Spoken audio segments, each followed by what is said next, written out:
Assalamualaikum warahmatullahi wabarakatuh. Suatu hari Rasulullah Shallallahu Alaihi Wasallam ketika beliau sedang berkhutbah menyaksikan seorang laki-laki yang berdiri di terik matahari membisu 1000 bahasa. Kemudian dia tidak berteduh sehingga Rasulullah SAW heran, ada apa gerangan dengan lelaki tersebut? Hingga beliau menghentikan khutbahnya dan bertanya kepada para sahabatnya, apa gerangan yang terjadi pada lelaki ini? Para sahabat pun menjawab, hadza Abu Israil. Dia adalah lelaki yang disebut dengan Abu Israil. Dia bernazar kepada Allah Subhanahu wa taala untuk berdiri di terik matahari, untuk tidak duduk, untuk membisu dan berpuasa. Maka Rasulullah SAW ketika mendapatkan penjelasan ini, beliau segera bersabda, murhu falyaqud wal yatakallam wal yastadhil wal yutimma shaumahu. Segera perintahkan dia agar dia segera duduk, berteduh dan menghentikan apa yang dia inginkan dengan membisu dan melanjutkan nazarnya. Hadis ini, saudaraku seiman seakidah, menjadi satu pelajaran penting bagi kita bahwa dalam urusan ibadah bukanlah faktor marem, mantep, lebih keren, lebih hebat. Bukan. Urusan ibadah adalah mutaba'ah. Contoh, sebagaimana yang telah Allah tegaskan, wa ma atakumur rasulu fakhudhuh wa ma nahakum anhu fantahu. Apapun yang diajarkan oleh Nabi, maka jalankan. Namun apapun yang dilarang oleh Nabi, maka tinggalkan.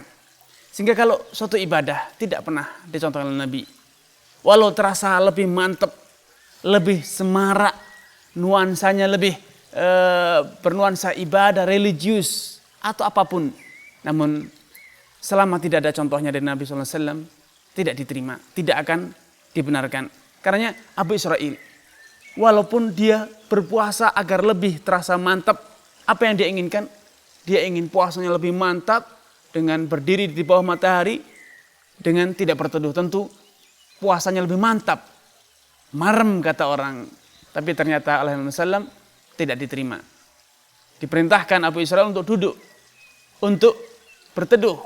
Karena memang Islam adalah ibadah, mengajarkan kita untuk beribadah, namun Islam tidak mengajarkan kita untuk menyiksa diri. Suatu hari ada kisah serupa, ada seorang lelaki tua yang bernazar kepada Allah Subhanahu wa taala untuk menjalankan ibadah haji dengan berjalan kaki dari kota Madinah ke kota Mekah. Padahal dia sudah tua renta, badannya sudah membungkuk, fisiknya sudah lemah. Sehingga putranya yang merasa iba, ayahnya bernazar dengan nazar yang berat ini, terus mendampingi ayahnya berjalan menuju ke Mekah. Sehingga setiap ayahnya telah lelah dipapah oleh anaknya.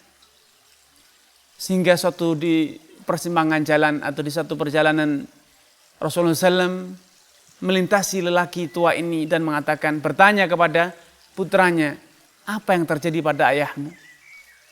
Dia menjawab, dia telah bernazar untuk berhaji, berjalan kaki dari kota Madinah ke kota Mekah.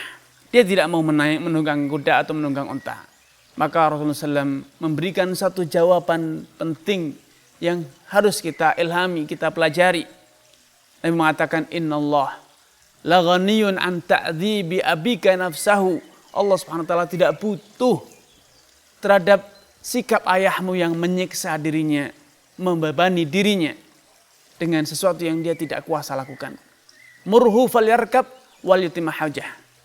Segera perintahkan dia agar menunggang unta atau kuda dan melanjutkan hajinya. Dari dua kisah ini kita mendapatkan satu pelajaran penting, bahwa urusan ibadah bukanlah urusan berat ringannya ibadah, namun muwafaqah. Sebagaimana yang Rasulullah SAW telah gariskan, man amila amalan laisa alaihi amruna.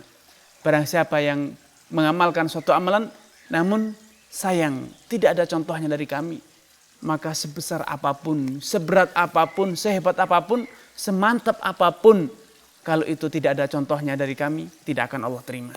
Karena Islam memiliki dua syahadat. Yang pertama syahadat la ilaha illallah dan yang kedua syahadat Muhammad Rasulullah. Syahadat la ilaha illallah kandungannya ialah Anda memurnikan ibadah hanya kepada Allah. Wa ma umiru illa liya'budullah mukhlishina lahuddin. Dan tidaklah mereka itu diperintahkan kecuali hanya beribadah dengan ikhlas hanya kepada Allah Subhanahu wa taala. Dan dalam urusan ibadah yang kedua, syahadat kedua adalah syahadat Muhammad Rasulullah sallallahu alaihi wasallam, yang artinya Anda meneladani, Anda meniru, menerapkan, mencontoh apapun teladan yang dicontohkan oleh Nabi sallallahu alaihi wasallam. Sehingga suatu ibadah bila itu dicontohkan oleh Nabi sallallahu alaihi wasallam maka akan bernilai ibadah. Namun bila ibadah itu tidak dicontohkan oleh Nabi, walaupun dahulu pernah dilakukan, namun bila telah dianulir tidak lagi akan bernilai ibadah. Contoh konkretnya misalnya menghadap salat ketika menghadap ke Baitul Maqdis ketika salat.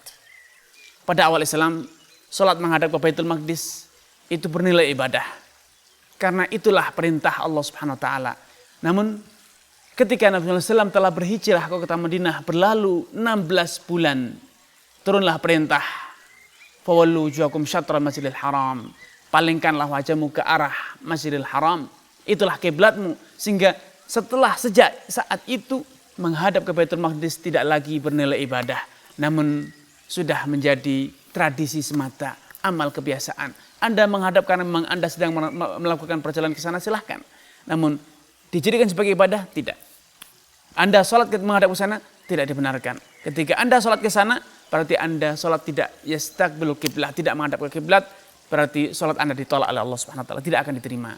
Karena ibadah itu betul-betul hanya murni lillah dan ala nurin min Allah, sesuai dengan petunjuk dari Allah Subhanahu wa taala. Karena setelah Allah Subhanahu wa taala menceritakan perihal perpindahan kiblat, Allah mengatakan kullillahil masyriq wal maghrib.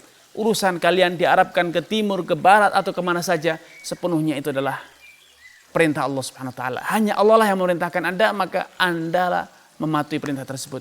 Kalau suatu amalan terasa mantap, terasa marem, gayeng, semarak, atau religius nuansanya, namun tidak ada contohnya dari Nabi, tidak akan diterima.